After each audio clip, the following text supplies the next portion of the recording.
Hey YouTube, Red Eyes 115 here, bring you another Yu-Gi-Oh! Duel Links video. This will be the second time I'm recording this video because the first time the audio got corrupted. Plus I had to go into work today, so yeah, this is a late upload. But anyway, for if you don't know, even though I'm pretty sure you do know, a new box was released today in Yu-Gi-Oh! Duel Links called Infinite Ray, giving us, not Chaos Dragon Levianeer, but it did give us that, but besides the point, giving us chaos number 39 Utopia Ray. And if you don't know how the chaos engine works for number monsters or some XC monsters in general, for example, Cyber Dragon Infinity, basically you can use a XC monster you already have on the field and just go into the next form with ease, with the greatest of ease. But anyway, let's hop over to the game and actually, well, open some packs and point out some key cards that literally got me hyped for the box. So let's go into it. All right, so I don't have many gems, so I'm just going to open packs, and if you pull something that I was interested in or what I talked about in my first video of this box, I will go ahead and break it down. But let's open our first 10 packs and see what we can pull.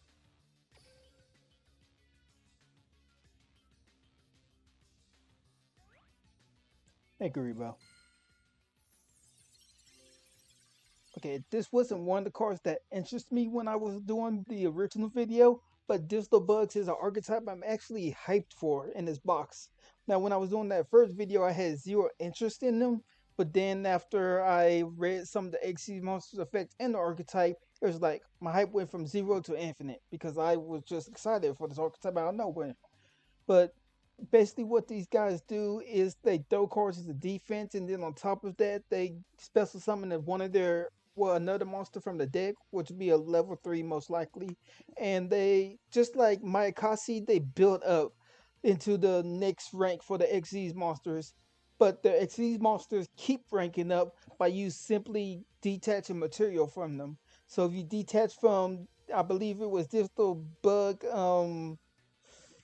basically, I know it's a dung beetle, but it has a rail behind it. But the dung beetle, if you remove 2 overlay units from it, well, 2 AC material from it, you get to go into the next one, which is a butterfly, and then their boss monster, the beetle, if you remove 2 more overlay units. So this is an archetype I kind of want to build around, even though I said that we're going to build in battle boxes because that was a deck I was interested in the last box. But let's see what else we pull. And yeah, the text too small for me to read it. Okay, heretics. Heretics is another archetype we got in this box. And we also have a few of them already in Duel Links, but they are archetype full of high level monsters that basically tries to tribute to their all special summon. But we got even the Xyz monster, which in the original video I said would be great for Blue Eyes, because the Xyz monster lets you tribute well, cards in your hand in order to destroy cards, I believe. And then what I was giving an example for Blue Eyes was you could tribute the White Stone of Legend or White Stone of Ancients in your hand and go straight into your Blue Eyes White Dragon from there. And I hate in that video, just like I hate now, that I gave Blue Eyes another strategy, but you're welcome. Let's see. Okay, downbeat. Tribute one face of monster, special summon from your deck one monster with the same original type and attribute that the tribute monster had on the field, but one level lower. You can only activate one downbeat once per turn. Okay, let's go into our next pack. Okay, Constellers. It's another archetype I was interested in the box. Basically, we got most of the Constellers through Sarah, but we got a lot more support for them in this box. But we got Constellar Star Chart here. Once per turn, when a Constellar XYZ monster is special summoned to your side of the field, except during the damage step, you can draw 1 card. So every time you exceed summon with Constellar, well, you exceed summon the Constellar monster, you can draw a card. So it's a okay +1. And yes, in this box, Noble Knights got more support. In my personal opinion, they don't need more support. They're already in a good spot.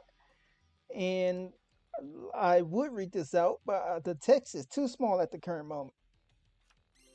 Okay, one of the book cards I wanted, Digital Bug Rhino. Like I said, this card does piercing damage, and it also throws one of your opponent's monsters in defense. This is basically the boss monster of the deck if you plan to build it.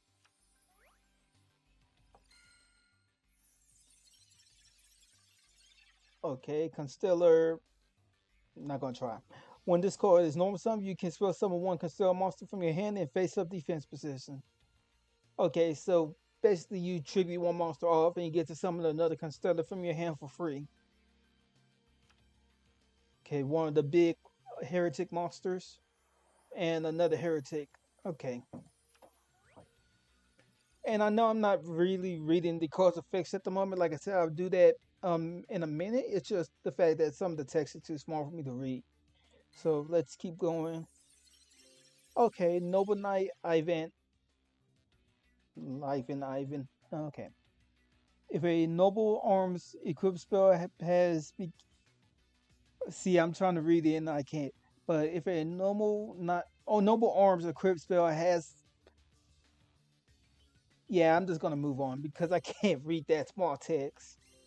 Okay, we got you summon your mom from Yuma, and basically what her effect is that she allows your monsters to do piercing, and then monsters you currently control cannot be destroyed by battle. So pretty good card, but it takes 3 level 1s to go into her. So sorry, mom. Oh, might get a secret here. Okay, Bug Signal, Bug Matrix, and Heretic Seal of Banishment. Basically, this is a comma cut for the deck. You contribute one Heretic monster you control to target one card your opponent controls, and then banish that target.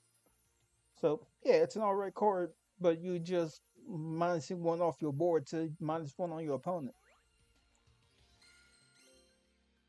Greed, each time a player draws a card because of a card effect, they take 5 points of damage. Or 2, this card cannot be activated from your hand. Activate only when a face-up monster you control is selected as an attack target. Inflict 500 points of damage to your opponent. So if your opponent decides to throw hands, they taking damage. Neat.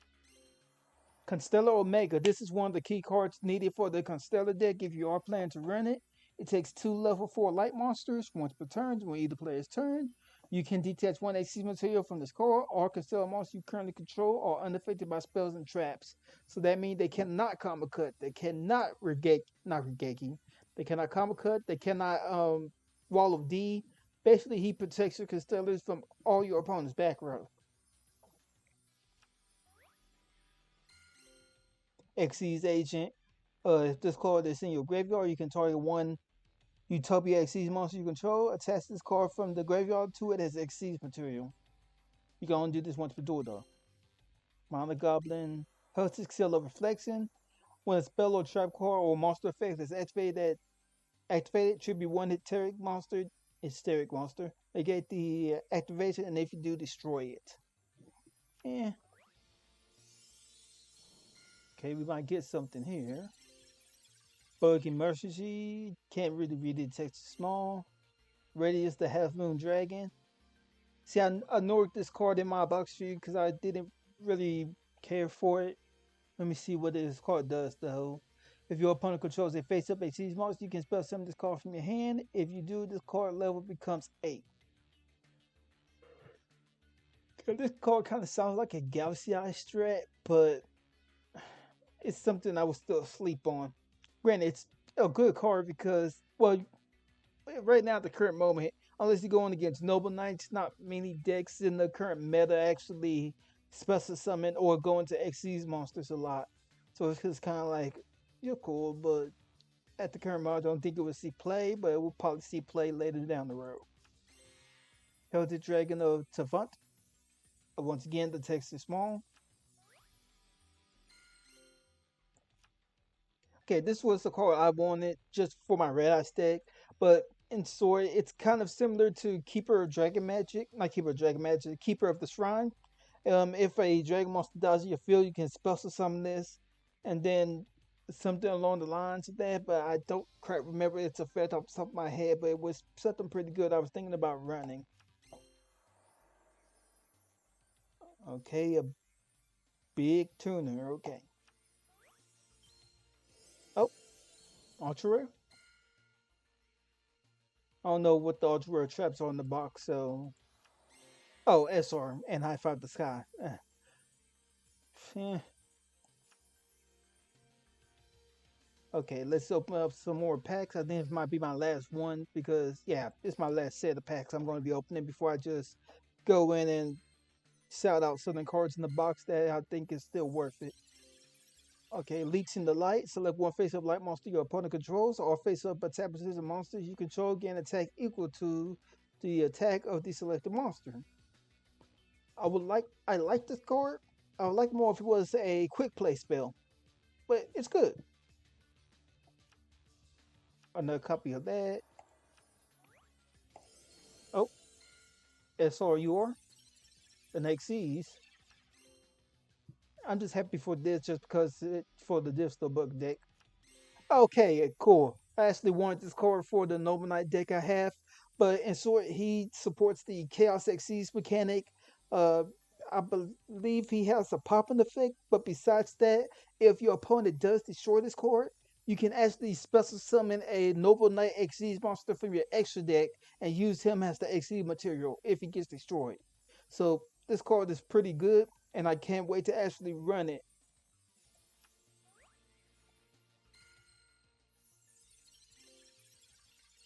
Yeah.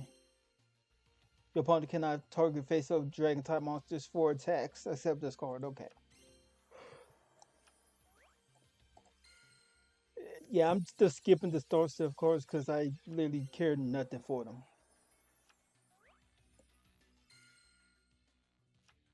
Okay, I need another copy of this one. Constellar Chaos cannot be used as synchro material up to twice per turn. You can target Constellar monsters on the field and activate one of these effects. Okay, so this is your level adjuster for Constellars. So yeah, this is be a good card to be running in the deck if you really need to adjust you one of your monsters level to keep up with your other monsters basically. So I would definitely be running this in the deck. Yeah, thank you. Okay,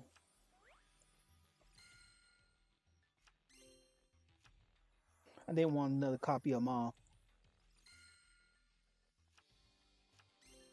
Okay. Oh, you are SR? Okay, Constellar Process. He takes two level 4 Constellar monsters once per turn during the damage step of either player's turn. When a Constellar monster you control is attacking or being attacked, you can detach one XC material from this card. That monster gains 1,000 attack. Okay, so he's kind of like Madame from Witchcrafters, except you lose an XC material off of him. But in return, you basically get to buff up one of your Constellar monsters to possibly survive a fight or just mitigate some of the damage you're going to take. Solar Ray, inflict 300 damage to your opponent, life points for each face up light monster on your side of the field. Okay, another copy of the chair.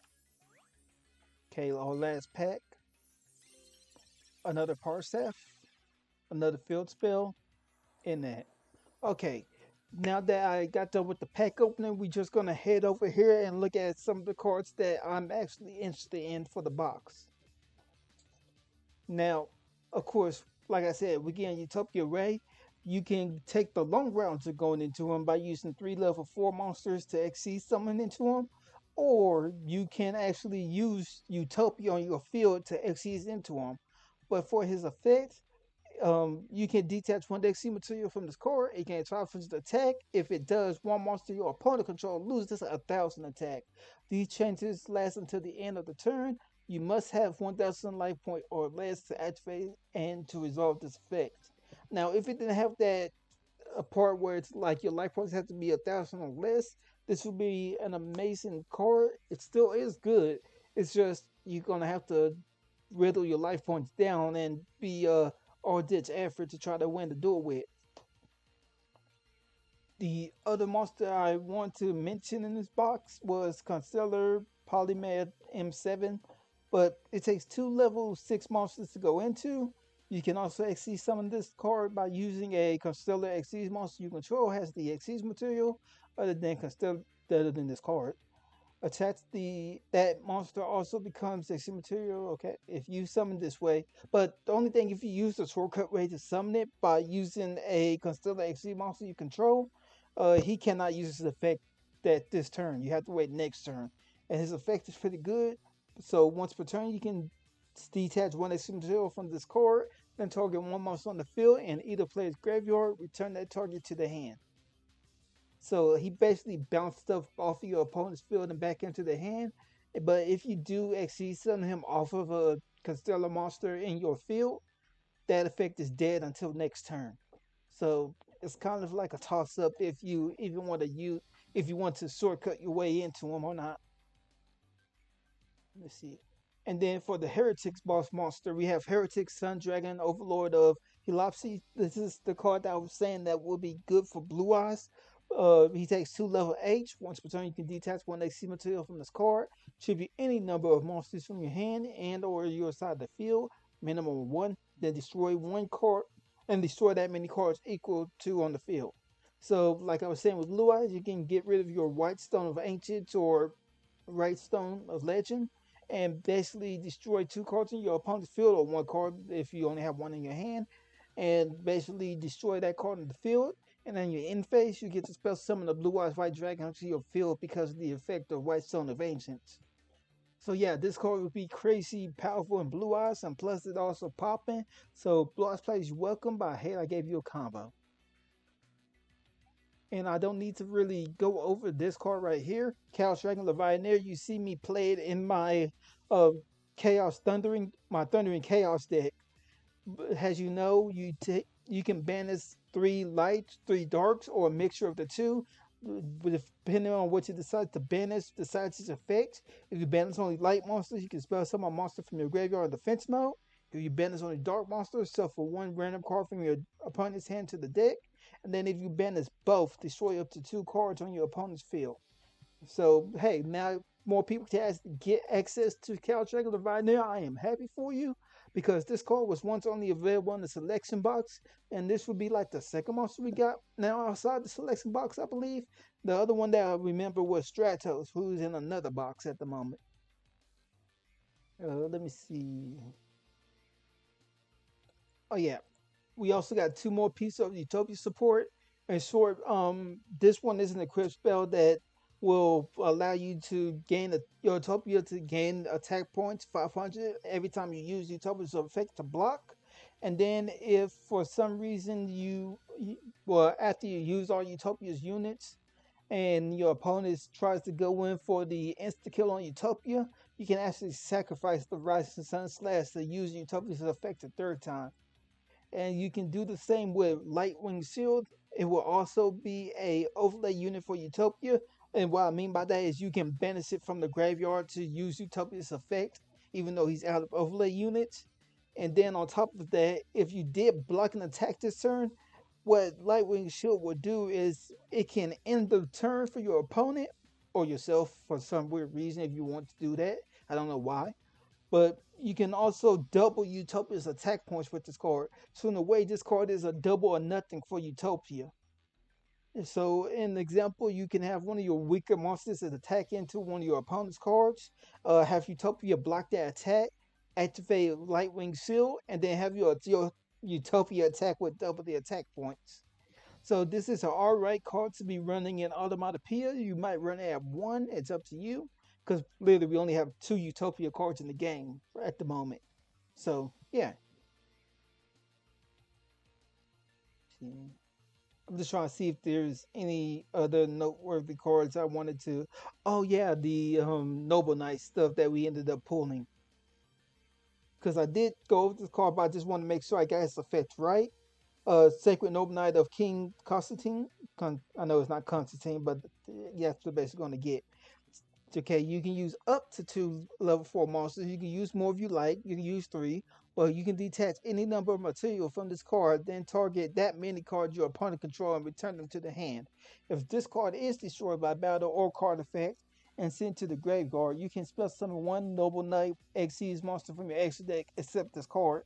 And if you do, attach this card from your graveyard to that monster that has material. You can only use each effect of this card once per turn. So, in short, if you use his bouncing effect, you cannot use his effect to go into an XC summon afterwards. But this is a really powerful card for the deck. Like I was saying, I don't think they needed more support. And let me see if I. Oh, there's another card that we did the pull for Noble Knights. Uh, Palinor. You can target 1 Noble Arms equip spell, equip equipped to this card, and one face-up monster your opponent control. Destroy them and draw one card. So essentially, he destroys your noble arm card, which does not matter in Noble Knights because the card is going to recycle itself, and you get to draw a card. So yeah, oh yeah, you also get to kill something for free on your opponent's field. So yeah, he's too good. Is there anything else? Oh yeah, this is Archetype for Zexal World. Basically, you can detach an Xyz material from one of your monsters and then spell summon this to the field. The only catch, you can't use this for synchro material, but that's what they're supposed to do for Xyz. Um,